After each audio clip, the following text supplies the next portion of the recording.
नमस्कार दोस्तों, आज मैं लेकर आई हूँ एक पारिवारिक कहानी। हमारी कहानी अगर आपको अच्छी लगे तो प्लीज़ हमारा चैनल सब्सक्राइब करें। मुझको बिल्कुल भी अच्छा नहीं लग रहा है कि वह इस तरह से जा रही है। सुषमा जी ने एक तरह से तड़पते हुए कहा, अब मैं कुछ भी नहीं जानता। जब पहले मैं तुमको हर तरह से समझाया करता था कि बहू को परेशान करना छोड़ दो, सुधर जाओ, सुधर जाओ, बहू को लाड प्यार के साथ सम्मान से रखो, आखिर बहू भी बेटी जैसी है।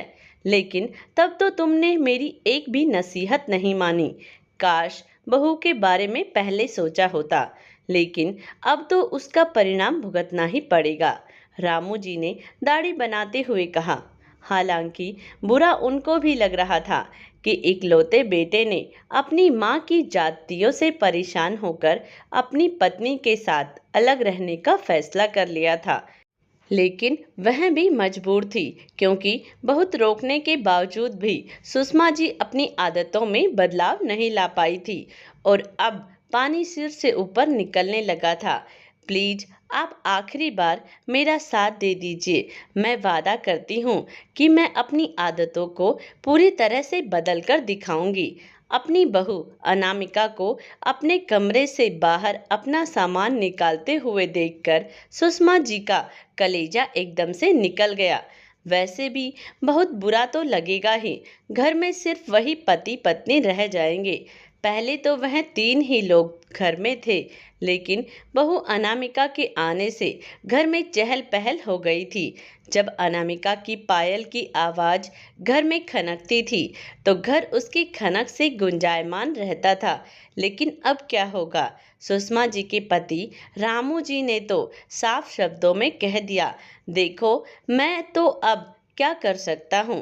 पहले गलती करो तो अब खामियाजा भुगतो, क्योंकि एक नहीं, दो नहीं, बल्कि कितनी ही बार मैंने आगे बढ़कर तुम्हारी बात संभाली, लेकिन आज तो तुमको ही प्रयास करना होगा।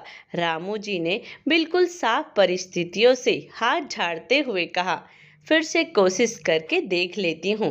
रात में तो मेरी बात सुनने से भी इनकार कर दिया था। सुषमा जी ने मन ही मन सोचा। आज जब बेटे बहू घर छोड़कर जा रहे थे तो सुषमा जी को अपनी गलती का एहसास हुआ। जब अनामिका बहू बनकर आई थी तब से ही सुषमा जी उसके पीछे ही पड़ी रहती। अनामिका अगर सब्जी, फल या कोई भी सामान मंगवाने की कहती तो सुषमा जी साफ मना कर देती कि और कहती, अभी ही खत्म हुआ है, कुछ दिन तो ऐसे ही चलाओ, यहाँ गांव में नहीं मिलता ये सब।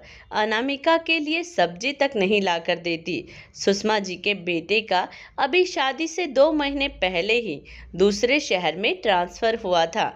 अनामिका बड़ी परेशान रहती, फिर उसे ससुर जी से ही कहना पड़ता। धीरे धीरे अनामिका को सास के व्यवहार के बारे में पता चला तो वो जो भी घर में सामान चाहिए होता सब अपने ससुर जी को ही कहती। लेकिन सुषमा जी कहाँ शांत रहने वाली थी। अनामिका को ना अपने गांव भेजती और ना ही उसको कोई भी सामान लाकर देती। जब पति घर आते तभी सब कुछ मंगवा कर रखती। सुषमा जी फिर भी कोई ना कोई बहाना बनाकर बहू से झगड़ती रहती। अनामिका ने 2 साल जैसे तैसे उसी घर में रहते हुए निकाले, लेकिन अनामिका अब ज्यादा परेशान रहने लगी, क्योंकि सुषमा जी ने साफ कह दिया था कि मुझे पोता ही चाहिए। अगर बेटी को जन्म देगी तो इस घर में तेरे लिए कोई जगह नहीं है। और ये बात सुषमा जी अनामिका को बार बार कहती। रामू जी ने भी सुषमा जी को बहुत समझाया, लेकिन उन्हें तो किसी की बात समझ नहीं आई। और जब यह बात सुषमा जी के बेटे को पता चली तो उसने अपने बच्चे के जन्म से पहले ही ये घर छोड़ने का फैसला ले लिया था।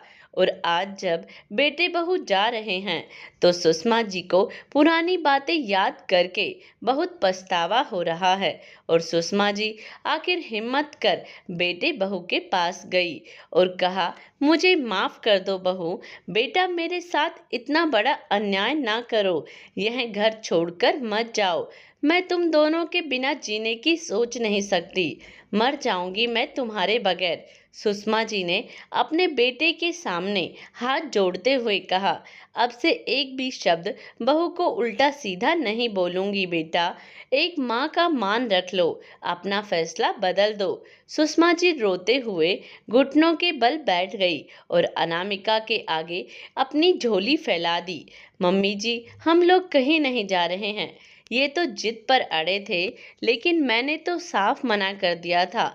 आप देख लीजिए, मैंने अपना एक भी सामान नहीं रखा है।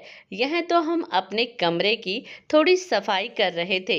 अनामिका ने सासू माँ को उठाते हुए कहा, क्योंकि उसे इस तरह सासू माँ का गिड़गिड़ाना बहुत व्यथित कर रहा था। सुषमा जी के बेटे ने कहा था कि मैं अपने माता पिता को छोड़कर तो नहीं जा सकता, पर मैं अपना ट्रांसफर वापस यहीं पर करा लूंगा। माँ ही तो अपनी जिम्मेदारी भूल गई है, लेकिन मैं कैसे भूल सकता हूँ। उन्होंने ना जाने कितने कष्ट उठाकर मुझे पाला पोसा है, पर माँ को सबक सिखाना जरूरी है। ऐसे ही माँ तुमको बहू के रूप में नहीं अपना सकती। जब सारी बात अपने बेटे की सुनी तो सुषमा जी चौंक पड़ी। हाँ मम्मी जी, ऐसे कैसे मैं किसी माँ से उसका बेटा छीन सकती हूँ। अनामिका ने सासू माँ के पैर छुए और सुषमा जी ने अपने दोनों बच्चों को गले से लगा लिया और बोली, हाँ बेटा, पहले मुझसे गलती हुई, लेकिन इन परिस्थितियों से नसीहत लेकर मैं बहू को दिल से अपनाऊंगी। और दूर खड़े रामू जी यह सब देख बहुत खुश हो रहे थे और सोच रहे थे कि अंत भला तो सब भला। दोस्तों, इस कहानी के बारे में अपनी राय कमेंट्स बॉक्स में ज़रूर दें और प्लीज़ हमारा चैनल सब्सक्राइब करें। धन्यवाद।